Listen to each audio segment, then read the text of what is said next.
Um, Hello, everybody. Thank you so much this evening for being part of our webinar.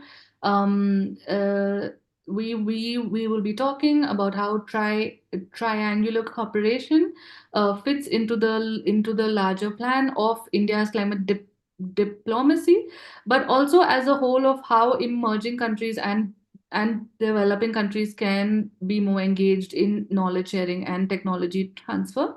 And we have with us our two discussants, Avantika from CSE, and I think and Nadine as well from the OECD.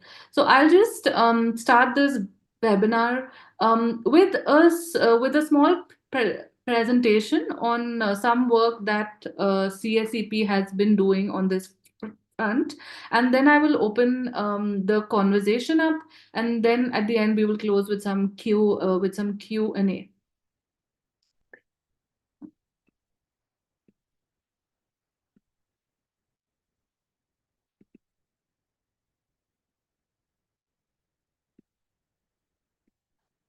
So CSEP is a think tank based out of India, and in the foreign policy team, we have been doing some work to understand how India works within triangular climate cooperation, and this webinar was more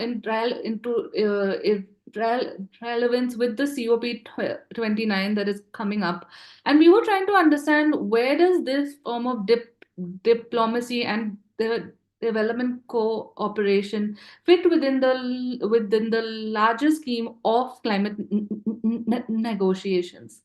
Um, and these CSEP has so this project falls within our global climate cooperation and geopolitics program, of which we have three major streams.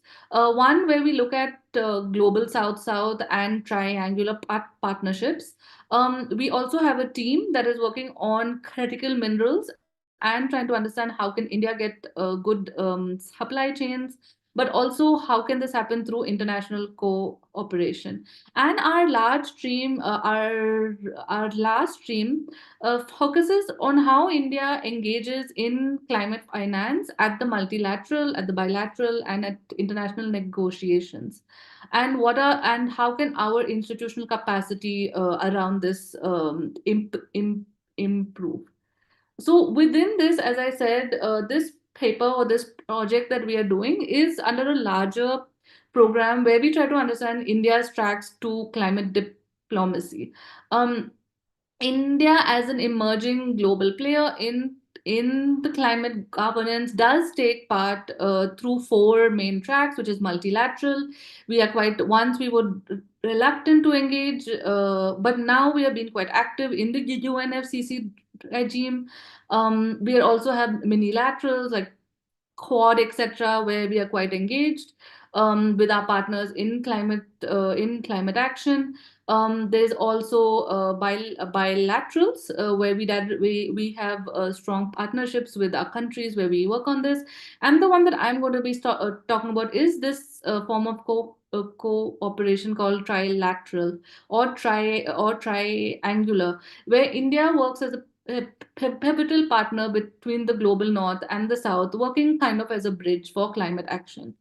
Um, so this is the work I had done over the last year, where I try to understand how does India approach triangular climate cooperation. I mean, the larger paper deals with a lot of institutional models. What are the definitions? What should India's way forward be? But for this evening, I will just concentrate on two aspects of it. What motivates India and its partner countries to engage in such climate and energy triangular cooperation? And within India's larger climate framework, which I just showed you, what role can triangular cooperation play?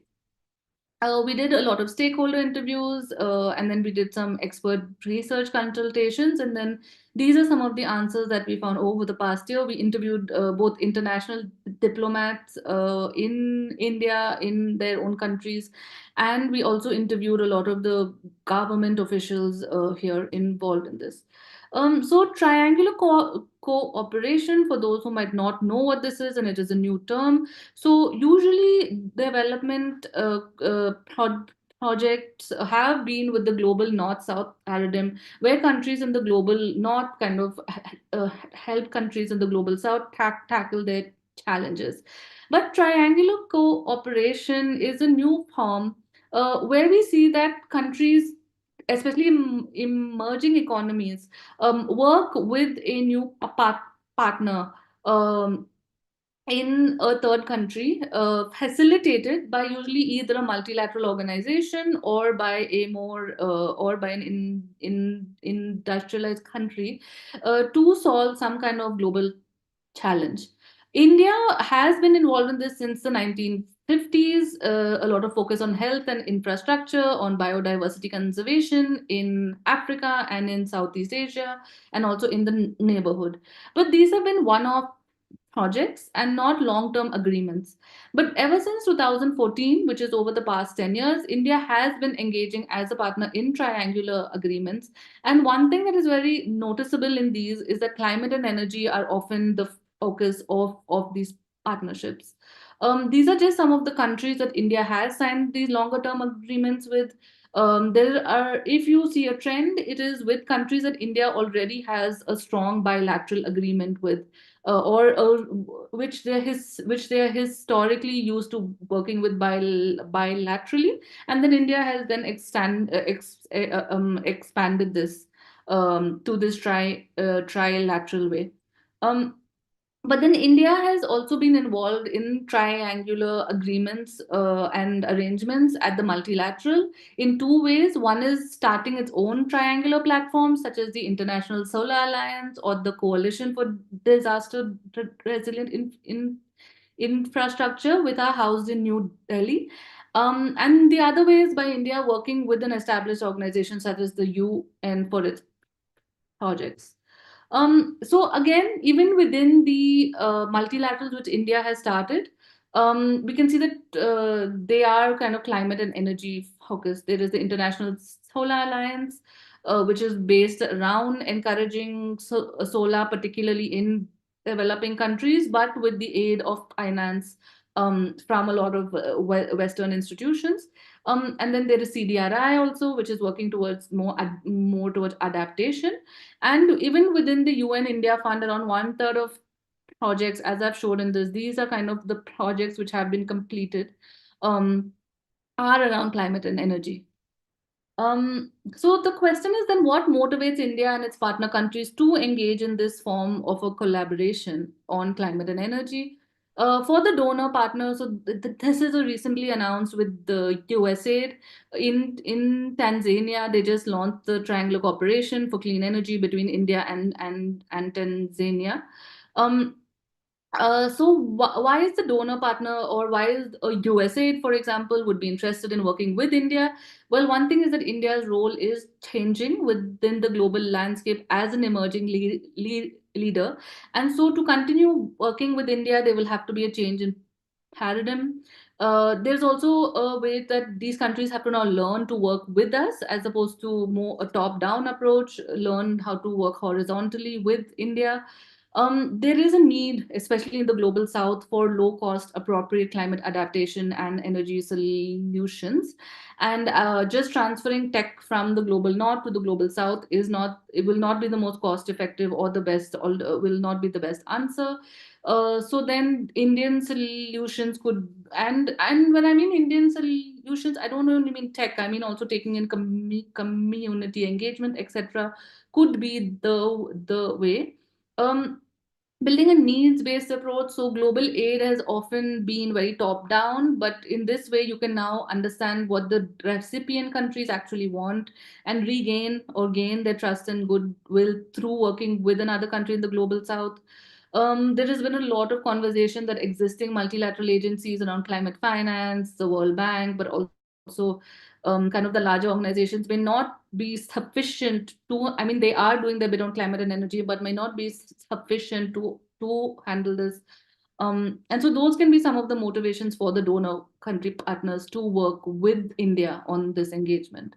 For the recipient partner, for a country that is looking for solutions that it can use in its country, there is obviously, as I said, a need, like an urgent need, especially when it comes to climate adaptation. Often LDCs, the least developed countries and small island nations, are going to be the most affected and are already being the most affected.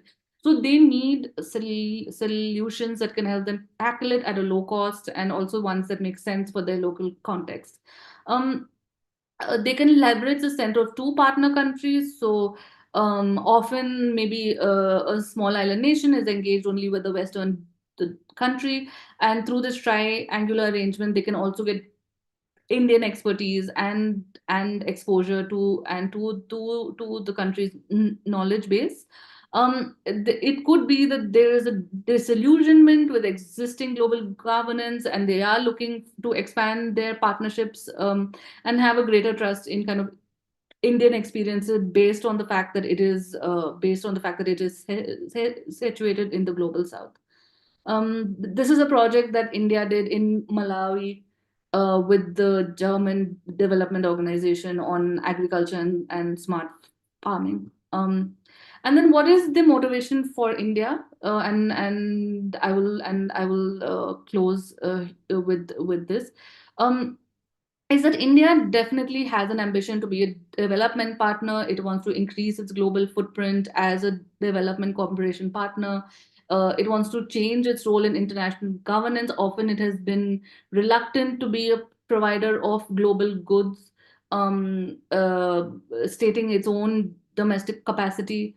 But now the government has clearly stated that, it wants to be part of the change. It wants to be in a more inclusive governance structure, um, but also that it kind of wants to do this through a global south driven perspective.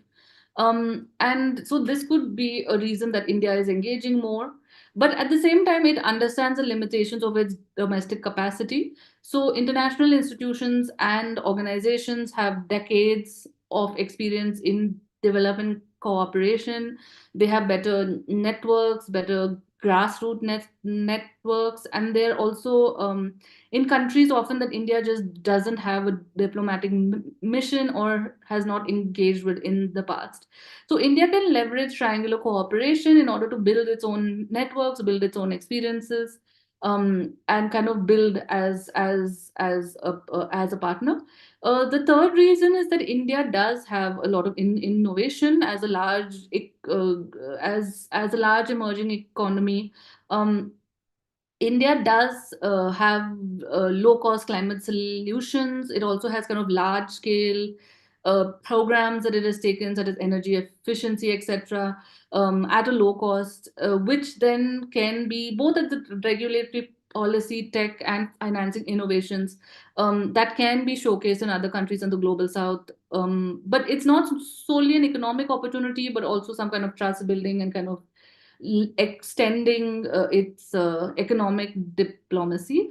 And then there's political goodwill. So India does want reform and influence. It wants to be part of now the UN Security Council, etc., and kind of shows that it wants to represent the interests of the global south. And so one way could be in engaging its footprint through these triangular ways. And just recently, this is not yet set up, but there was talks about setting up a pretty large triangular cooperation fund within the State Bank of India, which would then showcase Indian innovations. Um, and what role does triangular cooperation play within India's larger climate diplomacy? So, as I said, it can showcase domestic innovations, but it is also kind of a cooperative subject which is non-controversial often. I mean, it's not peacekeeping, security, etc., but climate and energy are global challenges that need to be handled, and this is a good form of cooperation. India has expertise in climate smart agriculture. It has centers of excellence in clean energy and disaster reduction.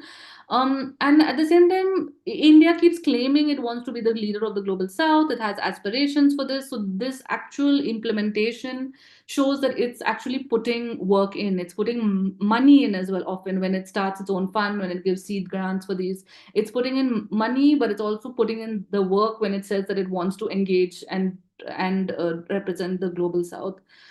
It is an alternate model. So often northern countries with climate change especially have not taken up leadership, but there's also been a lot of blame that it's the global south countries now who are polluting the most and not doing enough.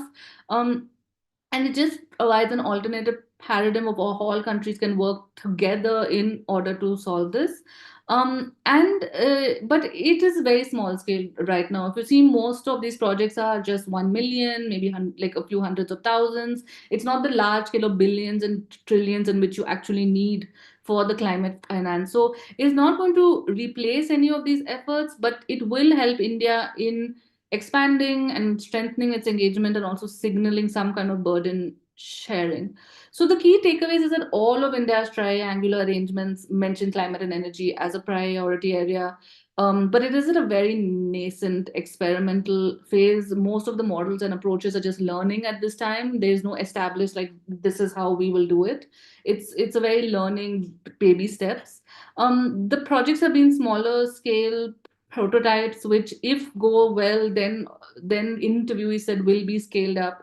And they focus on countries where India already doesn't have a large presence. It's not mostly not in the neighborhood, but in African countries and Latin America and in small island nations. I think the key is that it is not a substitute, but it is a complement to existing diplomacy efforts. So those are some of the things that we found in our study. And based off of that, I think I would just like to pose some questions or kind of have a conversation going with our two participants on kind of how they see this story of triangular cooperation working out in terms of what it just represents. One, signaling, as I said, these are small scale projects. Why a country like India, who was often reluctant to engage, might now be more engaged in it. And also, how do you see the future? Is this just a fad of the moment, or do you think this is going to continue in the long term?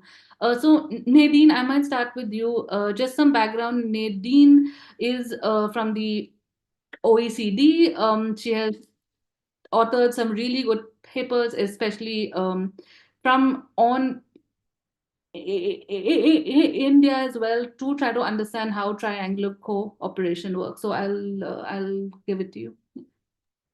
Thanks so much, Pooja, and thanks a lot for inviting me. It's really a pleasure and an honor to be speaking, and thanks also for this very interesting presentation to kind of set the scene for today. And I think you've already mentioned many points that have come up also throughout our work on triangular cooperation at the OECD. So I've been leading the work now for the past almost 9 years, and I can say from that amount of time already. Just let me give you one example of how you're saying, because you asked about the future and how it's evolving, or if it's just a momentary thing. When I started working at the OECD, we had small meetings in Lisbon to exchange on triangular cooperation. It started like with roughly 30 people, 30, 40, 50 people. We're just preparing, I'm going to Lisbon again tomorrow. We're just preparing for the 8th edition of this meeting in Lisbon next week. And we have 230 registrations and very senior level participation from across the world, including from India, which we're very happy about also. So it's really something, you can see from throughout that very short time span, less than 10 years or 10 years since we're doing these meetings, how the interest has grown. And I think this year is really, for me, also a bit of a turning point in the debate, because also, of course, Brazil has put triangular cooperation as one of the priorities under the development working group during its G20 presidency. And I think that has really given a lot of energy, a lot of dynamic to the whole conversation on triangular cooperation. And in my opinion, for example, in the G20, of which India, of course, is also a key member, it's always been for me a natural way to engage, because if you look at the members, these are the main partners in triangular cooperation. These are also the ones who are driving a lot of the debates and a lot of the engagement in these kind of partnerships. Of course, there are many others outside the space as well, in different regions, in Latin America, and the Caribbean, in Asia, in Africa. But you have that crowd there already, and they're also often working in the same areas. They're working with the same partners. So I think there really needs to be also some coordination and some kind of like conversations among them to make it more coherent. So I think that was really something this year that has changed a lot on the debate. and also those that we've heard that are more skeptical about the modality. And you've also mentioned from India's past, and we've found that in the work that I've done with Professor Sachin Chaturvedi as well on India's triangle cooperation, that there were kind of like phases of engagement. And I think it's for each country, it's a very specific an individual path that countries are going. There are some, like if we stay with Brazil, that have always been kind of championing it and that have always put it forward as the way to go, and that are trying also in all of their bilateral agreements that they have with partner countries to include a triangular dimension to it.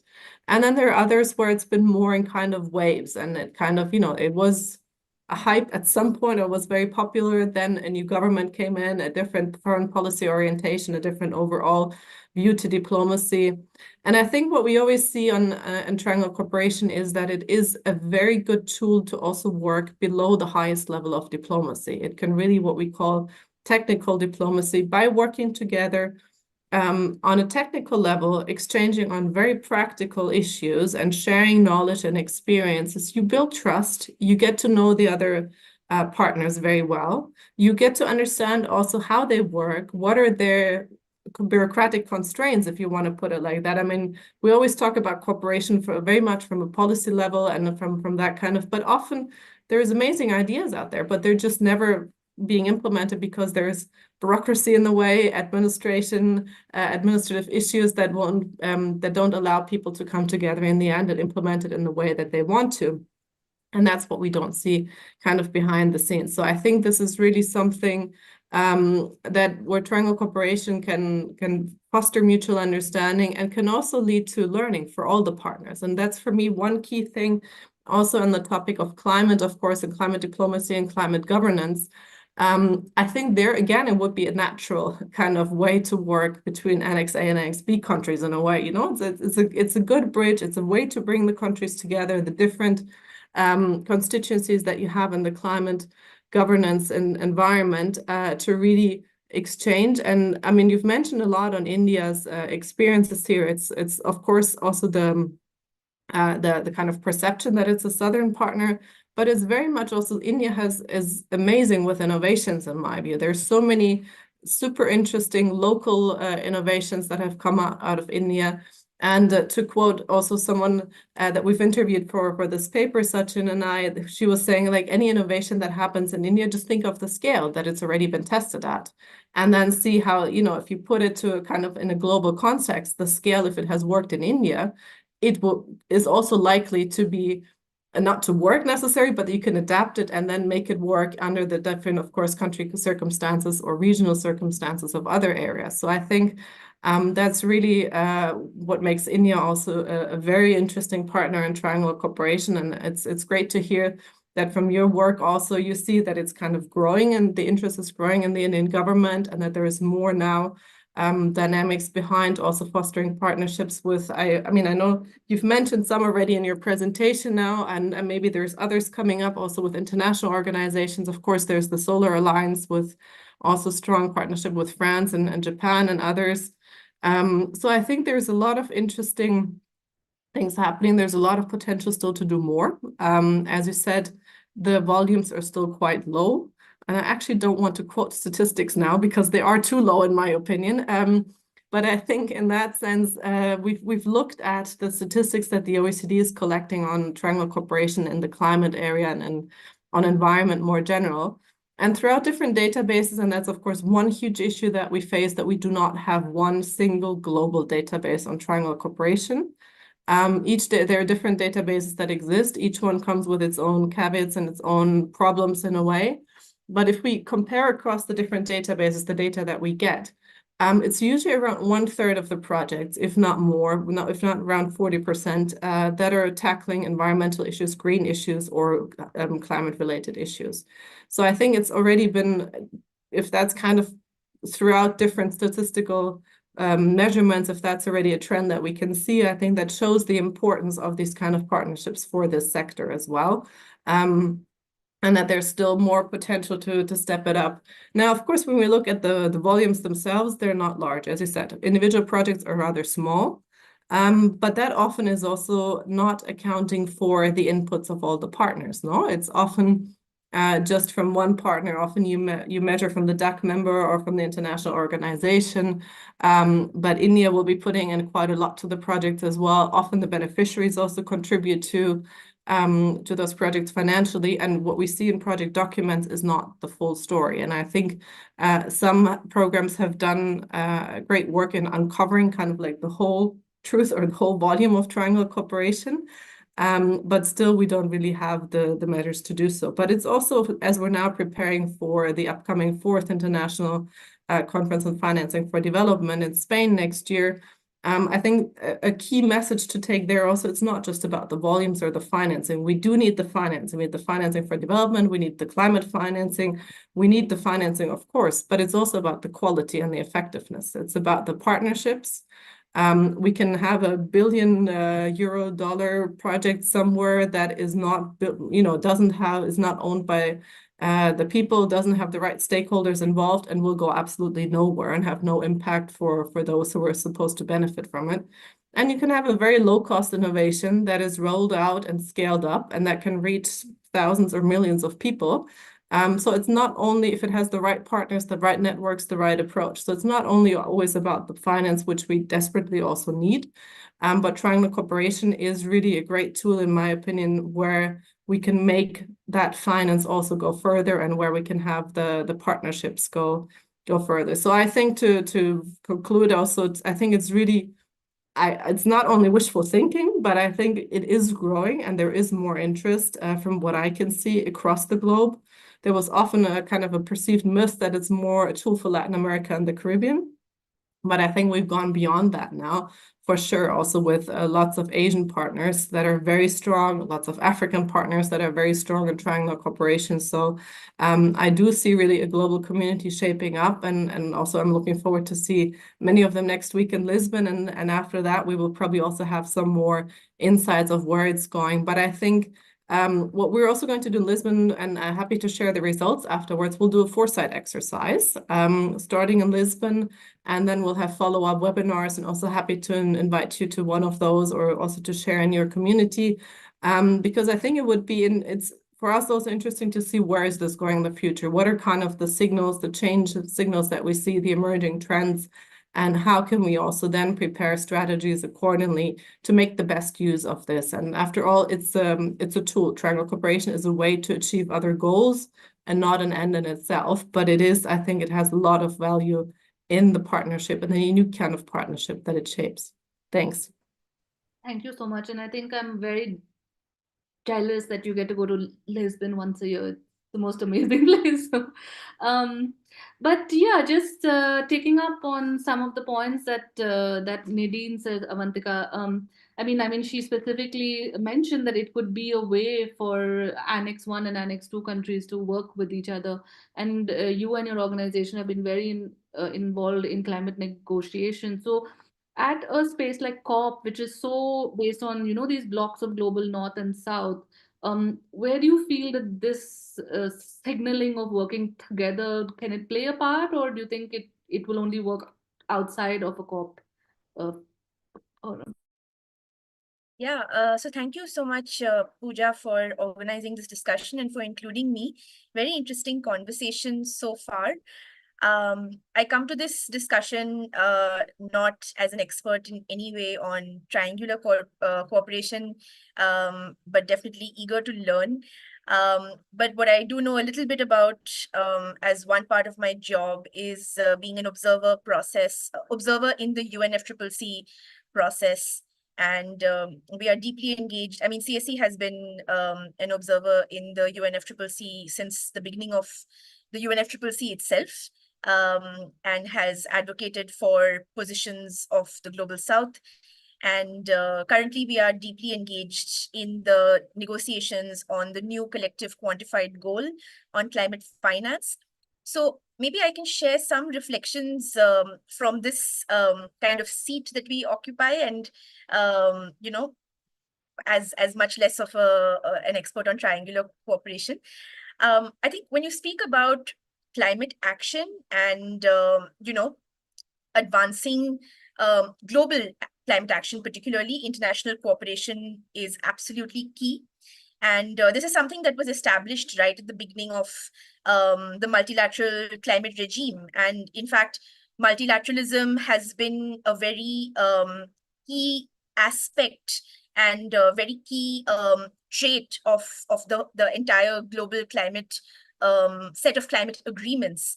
But multilateralism has been tough to uphold, given the different kind of shifting geopolitics and phases that the world has gone through over the past 30 odd years of climate politics.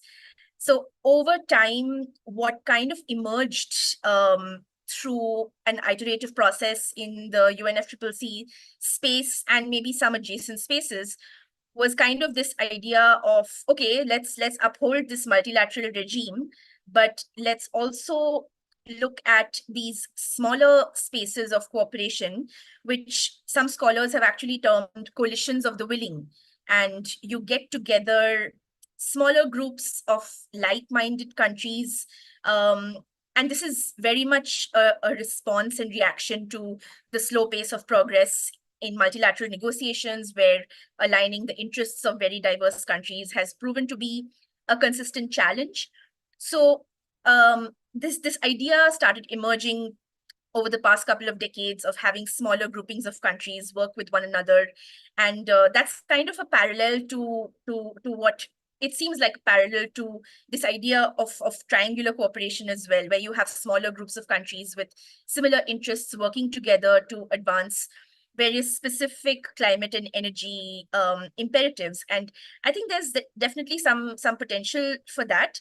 Of course, as you said very clearly in your presentation, still upholding the spirit of multilateralism and continuing to uphold the sacredness of those spaces.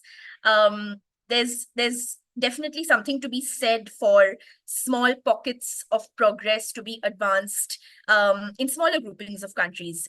And when I hear about the specific idea of triangular cooperation, I think what comes to mind is the fact that the Global South, of course, needs support in the form of financing, technology transfer, some amount of capacity building to enable the climate transition. And in any arrangement like the type that you have described, the Global North partner brings the resources. They also have the responsibility to kind of play this role in enabling this transition. A country like India has the diplomatic clout, certain own capacities and skill sets, and also the benefit of scale, as Nadine pointed out. And also, I think a desire to aid its neighbors in the region and in the wider developing world. As you mentioned, this kind of earnest desire to be a voice for the Global South, whether or not it's actually succeeding, that's a different question. So I think it's a very interesting idea, and definitely has some very strong potential for focused pockets of impact to occur, particularly in, let's say, LDCs or small island countries, or countries that are really bearing the worst brunt of the climate crisis. The UNFCCC space has its own set of politics, as we're all well aware. So should arrangements like this necessarily kind of intersect, engage officially with a space like that? That's difficult to say. I think my initial reaction would be that if India wants to pursue arrangements like this, it should be in a voluntary capacity, and not necessarily some sort of an additional pressure it needs to feel, given that domestically it still has massive, not just development, but climate needs as well. And that's what positions India in a bit of a complicated space, I think you and I, in our initial conversations about this chat today, we were talking about how India plays a certain role in UNFCCC, where we are very much on that multilateral stage. We are a climate victim, and we are very, very critically in need of financing ourselves to fulfill our climate and development requirements. But then if you see India's positioning in Asia and adjacent to, let's say, the African region, there are many neighbors and allies of India who are actually much worse off and could really benefit from a lot of India's, strategic advantages and other types of support. So it's a complicated place to be. I think zooming out from this space, if I can shift a little bit to describing this role that India plays, I think I'll take maybe a couple of minutes on that, which I think might be interesting to the conversation. I think globally today, we are very much in need of all kinds of climate cooperation. But we are living in a very fractured world, and that's really the reality. We're seeing absolutely devastating cases of conflict and various types of not just actual war, but also economic and trade wars and different tensions emerging. We're kind of shifting from a world that was formerly bipolar, then was unipolar for a few decades, to now also a very multipolar world. And this is a multipolar world where you have a much more vocal global south that is becoming extremely, it's really raising its voice in terms of making clear and specific demands.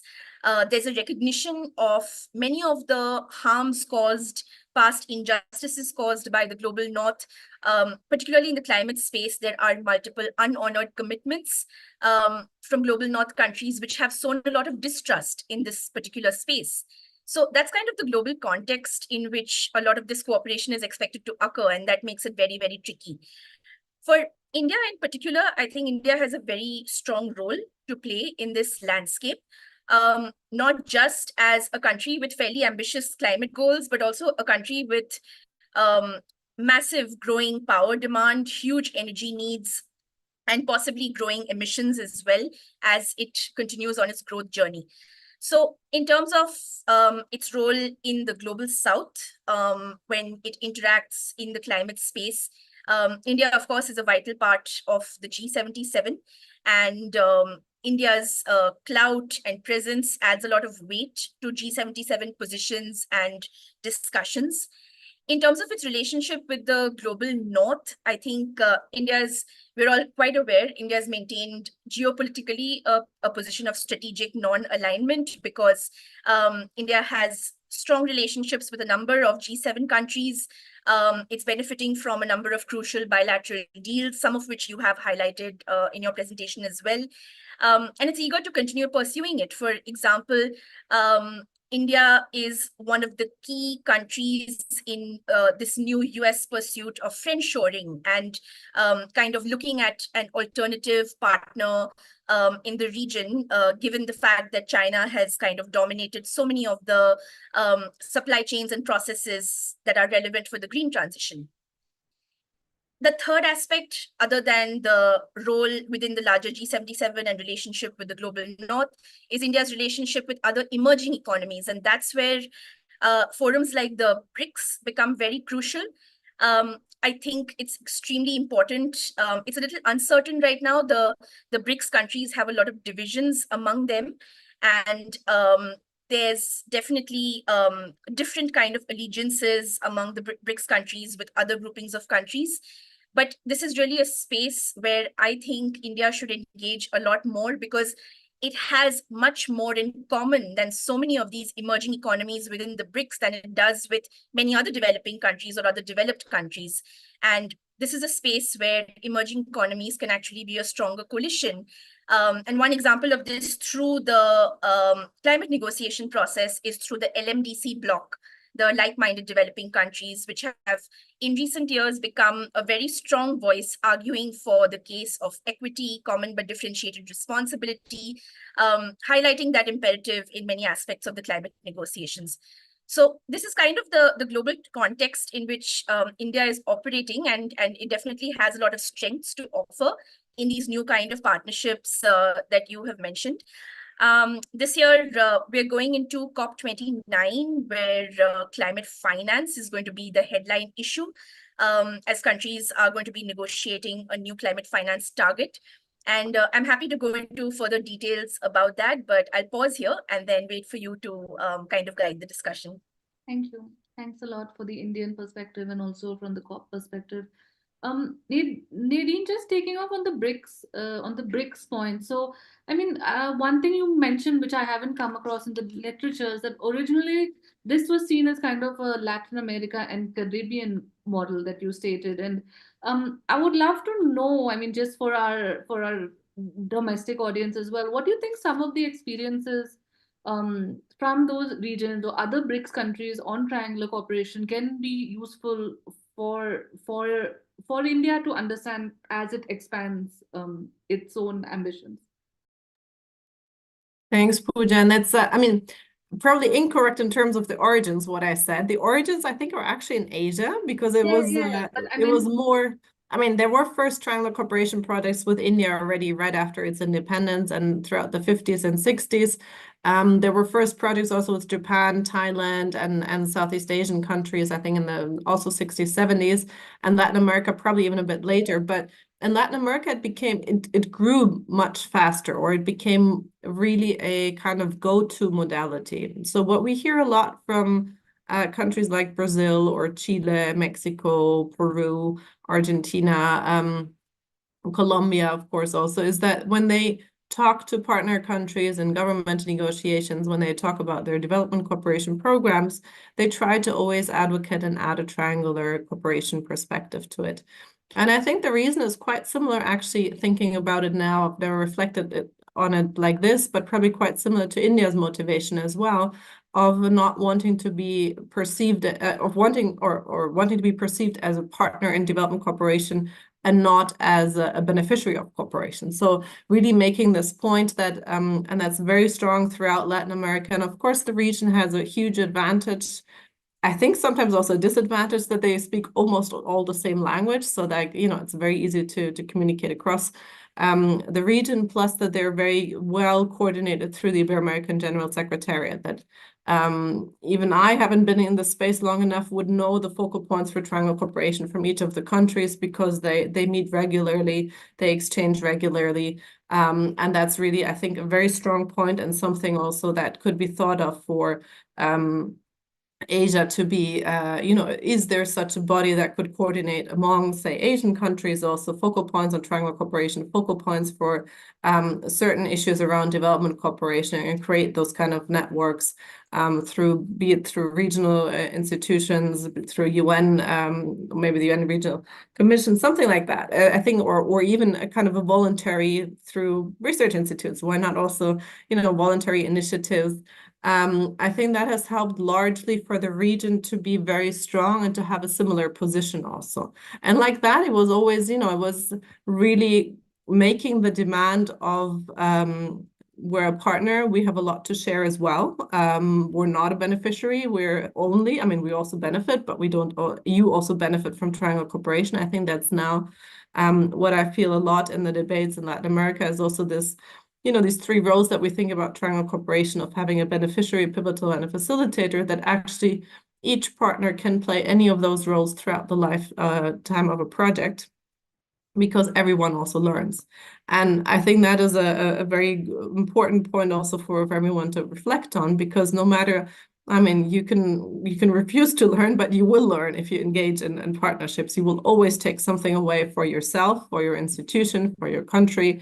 And then the question is just, what do you do with it? Do you actually also turn it into action later on? So I think that's something that is very strong also in Latin America, around the learning aspects, including local knowledge and projects, making them also locally led and locally driven.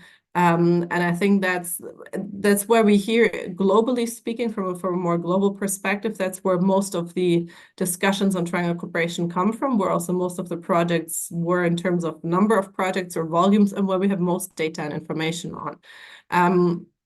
I think, as you were mentioning in the beginning, for India, for example, it's picking up speed more now, but there are not as many partnerships. If I compare now, you mentioned the BRICS, if I compare with Brazil, Brazil has a much larger portfolio of partners for triangular cooperation. China, I think, works mainly with international organizations, not so much with some partner countries. There's some, say, bilateral, trilateral cooperation agreements as well with countries similar to how India also operates in its triangular cooperation. South Africa has a good amount of projects as well. We just also had a conversation with them yesterday on how or if they're planning on taking it forward in their G20 presidency as well. And there were some ideas around that. Now, of course, with the new BRICS partners, Russia, I'm not so aware. They've never been really active in this area. Now, with the new BRICS partners, that's also, of course, a different. I mean, Argentina is very active, of course, so there's some, you know, of the newer partners that might bring also some fresh ideas in now. But I think even in that space, there's a good amount happening on triangle cooperation and different kind of cultures of doing it, and different historical also involvement. But what we often really hear is that LAC or Latin America and the Caribbean is the region for triangle cooperation, and others are less prominent or not so much on the radar, which could also be one point from kind of an OECD DAC perspective, of course, that there's not a lot of ODA going to Latin America and the Caribbean anymore because it's mainly a region of middle-income countries or high-income countries, except for Haiti, of course. And there's more still ODA going to Africa and Asia. And maybe that's also kind of where the perceptions are, that then you work in other ways, through other ways. But in my opinion, I think it is really a way to work for everyone in the future, because we are over the old-fashioned traditional donor-recipient models of North-South cooperation, sharing knowledge from the North to the South. I think, I mean, it's not even saying something progressive anymore. It's a reality. We are sharing knowledge from everywhere in the world with everyone. Of course, there is different levels of access to knowledge and of access to creating also that knowledge and sharing it. And we're still facing a lot of issues there globally. But I think that's where triangle cooperation is a way for the future, and many other partnerships that operate along those lines of creating, fostering horizontality and equitable partnerships. Thank you. Thank you so much. And Avantika, I don't know if I'm putting you on the spot, but also just leading from the question that was asked, do you think there is a space for more grassroots level and community at COP and UNFCCC and things like that? Because that is oh, I'm sorry, you said you can't hear me too well. I was asking if, you know, based on the question as well that we've gotten, is there a place for more grassroots and community level thinking within the UNFCCC, or do you think those will always be very disjointed at the multilateral and the grassroots in climate action? No, absolutely. I mean, if you talk about where the real climate impacts are being felt, of course, today, as we're seeing from like everything from Hurricane Helene to recent floods across Europe, you have wealthier regions, wealthier income groups facing climate impacts, no doubt. But the real brunt of the climate crisis is being felt at the absolute ground level by communities in various fragile regions. So having their voices heard and their needs represented is crucial in the UNFCCC space. So there's absolutely no doubts about that. In terms of, I haven't seen this specific question, but I think just a general reflection, whether or not that actually happens, whether grassroots needs do get represented at that multilateral level. I would say maybe yes and no. It's a mix. The UNFCCC is a very unique space in that it's one of the few remaining consensus-based one vote per country, one voice per country spaces left in you know, the myriad of multilateral spaces that are existing today. And it's really unique. I think it's very strange when people say that, you know, you have all of these emissions from flights of all these negotiators traveling to COPs every year. And I mean, I get that that's a huge, huge concern in terms of the footprint. But the COPs are a space where you actually have almost every single country in the world sending negotiators and representatives to go and fight for their specific climate needs. And you have small island countries, you have least developed countries actually being represented both by negotiators who are often government representatives as well as civil society groups. So through that mechanism, I believe that a lot of the grassroots concerns do get elevated at the UNFCCC level. there's also kind of in terms of the way forward, the communities who are really going to be impacted the most by various decisions of multilateral climate policy. So you think about the question of fossil fuel phase out, which was kind of written into the COP text for the first time last year in Dubai. And you think about the massive communities who are at right in the middle of the fossil economy, be it the coal economy or oil and gas. And these communities are really going to be the ones who will need alternative livelihoods, alternative futures, and pathways to prosperity as we transition away from fossil fuels. So their voices and stories and needs are going to be needed to be amplified very strongly at these multilateral spaces. So yeah, very much in agreement. And I'm not sure if I answered the question, but happy to try again if there's a follow-up. No, I think that was excellent, and based on Nadine's own work that she wrote, her paper with Professor Chaturvedi, I think that's what comes out, that even in Triangular, it is a way that I think a lot of civil society innovation that is happening in the grassroots can actually be then replicated, because as you said, it is in the global south maybe that we have the most vulnerable communities to climate change. And I think Triangular facilitates this because it brings in a lot of actually these grassroots level actors who have come up with very local innovations. So these, we're not talking about your large scale solar plants and things like that. You're talking about very specific context relevant solutions which can then be transferred into another vulnerable community. And I think the Triangular Cooperation, because it's hard for these civil society organizations across countries to kind of connect by themselves.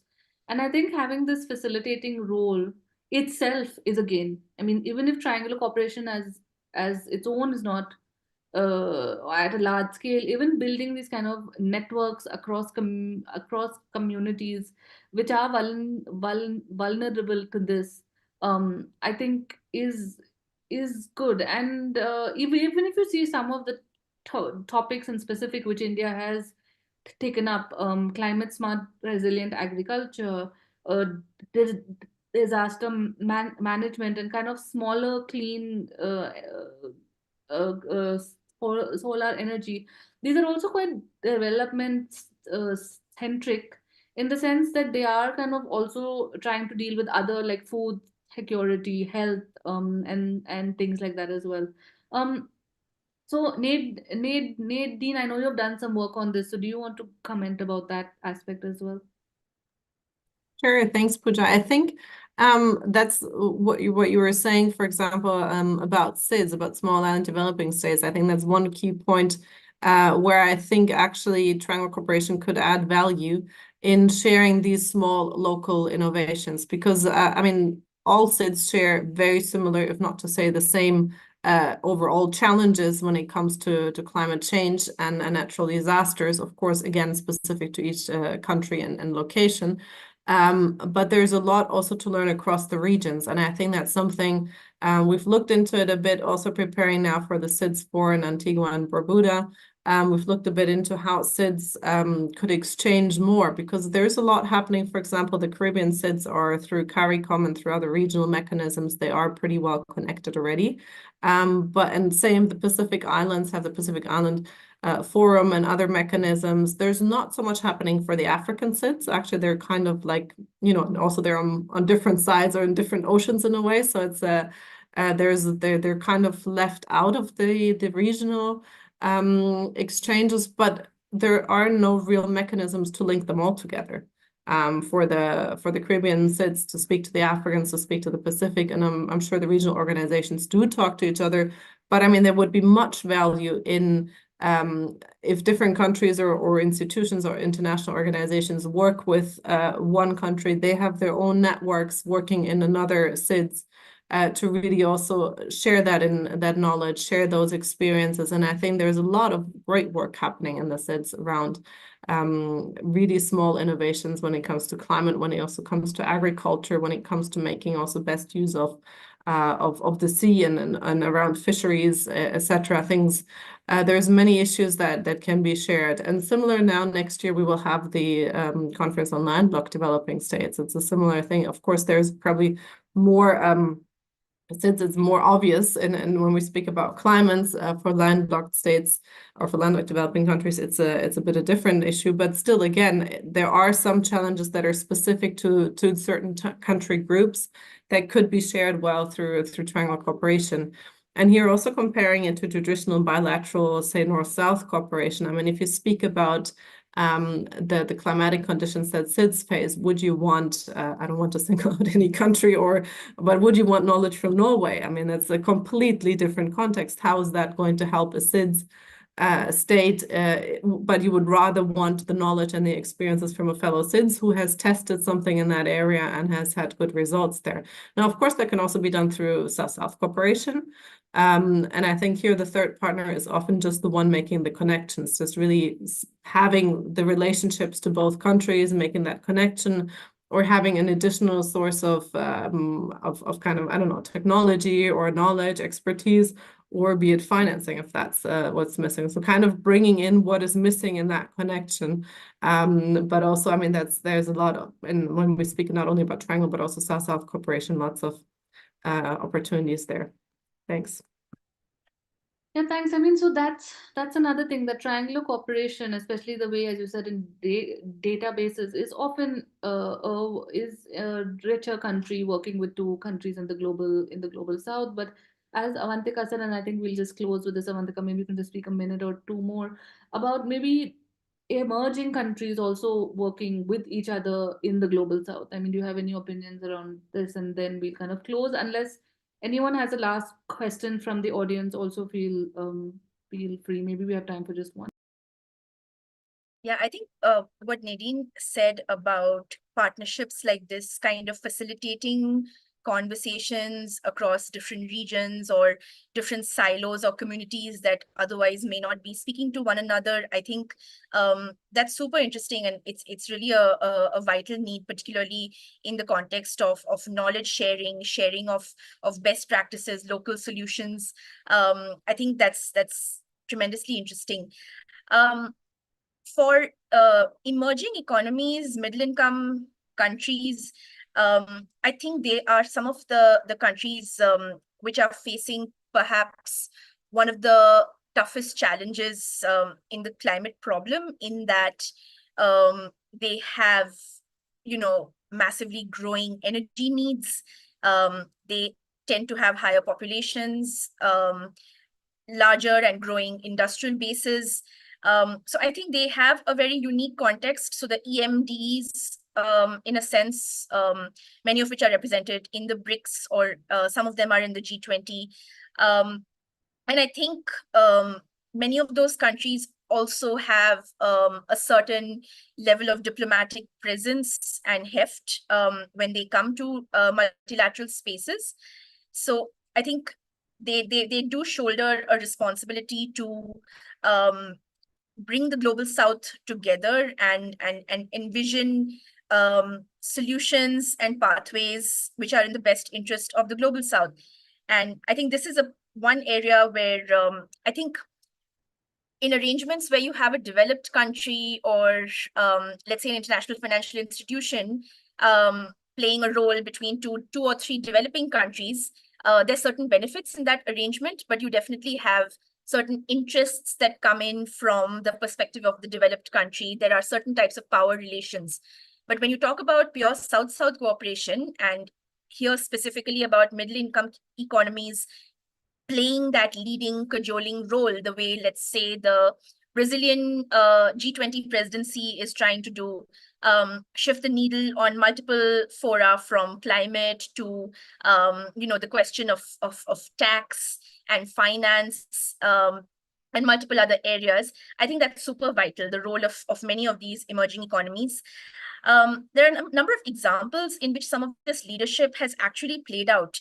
For example, India and South Africa made a joint submission a couple of years ago around the COVID crisis to the World Trade Organization, seeking a waiver from certain provisions of the TRIPS agreement.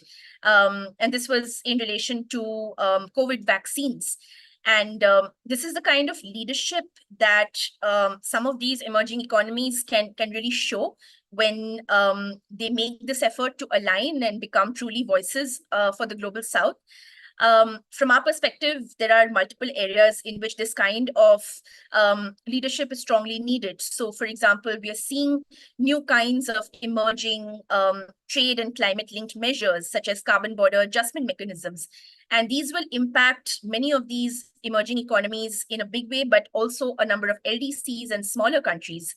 So let's say in terms of coming up with a coordinated Global South response to a CBAM, where the needs of the Global South are truly highlighted, I think emerging economies can play that leading role. So India, South Africa, Brazil can really proactively develop a position and response on behalf of the Global South to kind of, represent a constructive way forward, as opposed to simply just reacting to measures that developed countries are taking and playing more of a reactive defensive role. So I think that's a vital role that countries like India and its middle income allies play, and it's going to be crucial in kind of laying forward the path for climate cooperation in the coming decades. Okay, thank you so much. I think we're just at time, and I would like to think that I was the pivotal partner on this, because we had one expert on climate, one on triangular, and I brought you all together. Thank you so much for being part of this. It was great to have you, Nadine, and Avantika as well. Thank you as well for all of those who attended. And thank you to the staff at CSEP as well, whom made this happen. And have a good evening. Thank you. Thank you. Bye, everyone. Thank you. Thank